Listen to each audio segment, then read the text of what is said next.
2ஆம் அதிகாரம் 1ஆம் வசனத்துல ஒரு காரியம் சொல்லுது. நாங்க கேட்கிறதெல்லாம் ஜாக்கிரதையாய் கவனித்து நடக்க வேண்டும்னு சொல்லுது. இன்னைக்கு நிறைய விஷயங்கள நம்ம ஜாக்கிரதையா கவனித்து நடக்கிறது இல்ல. எங்களுக்கு அநேக ஆலோசனை வருது, எச்சரிப்பின் சத்தங்கள் வருது, அநேக காரியங்களை சொல்றாங்க. இப்ப நாங்க எல்லா காரியத்திலயும் என்ன செய்யணும்? கவனமா அந்த ஜாக்கிரதையா கவனித்து நம்ம எங்க வாழ்க்கையில கீழ்ப்படுகிறவளா இருக்கணும்.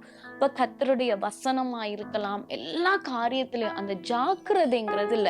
இன்னைக்கு அநேக நேரத்துல நாங்க அநேக வசனங்கள், உபதேசங்கள், ஆலோசனைகள் எல்லாவற்றையும் அசட்டை பண்ணி என்ன செஞ்சிடும்? தூக்கி போட்டுடுறோம். நாங்க நம்ம வாழ்க்கையில அதை ஏற்றுக்கொள்றதே இல்லை.